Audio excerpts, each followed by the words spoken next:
Welcome to Module 5. Today, we are dissecting Lesson 5.3, the Grand Opening Day Standard Operating Procedure. This is the moment years of theoretical planning meet live market scrutiny. The doors open and the hotel is exposed to the public. Up until this day, you have operated in a highly controlled synthetic environment. Now, you are managing extreme volume, unpredictable guest behavior, and immense psychological pressure. A common operational failure at this stage is treating human resources as an administrative department. The assumption is that HR processes the payroll, files the paperwork, and stays in the back office. To survive a launch, you must dissolve that silo. HR must physically move into the center of the active hotel floor. This transition requires a formal framework, the Grand Opening Day SOP. This SOP focuses on the tactical management of human capital under maximum operational stress. We will analyze the three interlocking pillars of this system: staff deployment, HR visibility, and crisis management. Without this specific execution framework protecting your staff on the floor, the pre-opening strategy will likely fracture within hours. We begin with deployment. This grid represents the baseline requirement for opening day, a staffing rota undergoing a final, uncompromising audit. Every key operational position must be physically anchored by senior staff, placing your most experienced talent in zones with the highest likelihood of failure. They are there to absorb the primary external stressors of a launch: high-profile guests requiring immediate attention and unexpected surges in foot traffic. But static assignments are insufficient for opening day volatility. You need a specific defense mechanism to combat unpredictable bottlenecks: the contingency staffing plan. This plan is a pre-approved list of cross-trained managers and on-call casual staff, standing by as a tactical reserve. The first critical trigger for activating this reserve is last-minute sickness. When a key worker drops out, a cross-trained manager immediately fills the gap. The second trigger is a sudden, localized spike in service demand. If the lobby bar is instantly overwhelmed, on-call staff flow in to stabilize that specific sector. An actively primed contingency plan deploys reinforcements in minutes. A reactive search for coverage leaves frontline staff unsupported while managers make phone calls.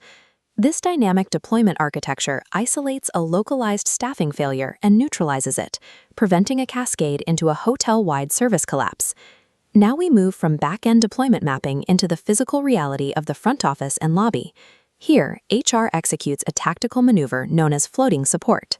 In this lobby wireframe, the HR team deploys into the densest operational zones.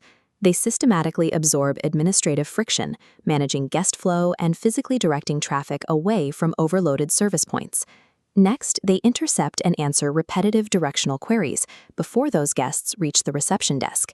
Finally, they handle general, low-level lobby administration, clearing the physical space of confusion. The measurable return on this tactic is immediate. By absorbing these distractions, the operational staff's capacity returns to 100% for core service delivery. To execute this, the HR team has a strict behavioral mandate. They must be professionally dressed, easily identifiable, and highly visible on the floor. This visibility serves a precise psychological purpose. HR is actively monitoring the floor to identify sources of severe stress among the staff in real time. Offering immediate encouragement in the heat of a launch reinforces the supportive culture established during the soft opening phase. They act as the ultimate early warning system. An observant HR leader flags a procedural breakdown and fixes it before the guest notices a problem.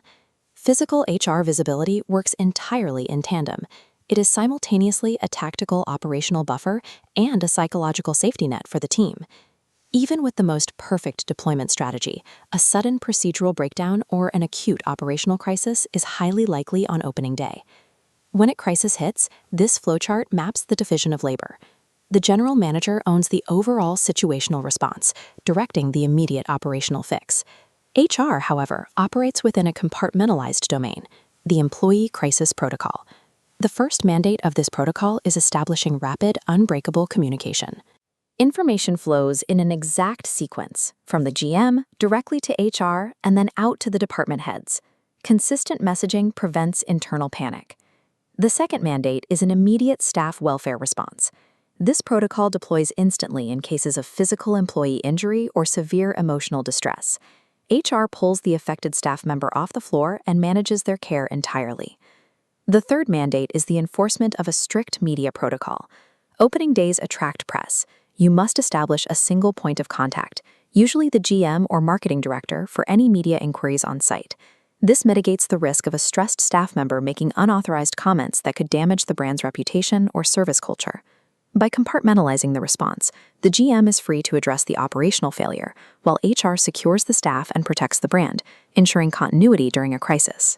When we zoom out, this map illustrates the complete architecture of the hotel we have built, layering deployment, visibility, and crisis management. Deployment, visibility, and crisis management form an integrated network. This unified defense mechanism stabilizes the operation by addressing these specific friction points simultaneously. Executing this system is physically impossible if human resources remains in the back office. They must live in the operational reality of the floor. Grand opening day is where theoretical planning meets market reality.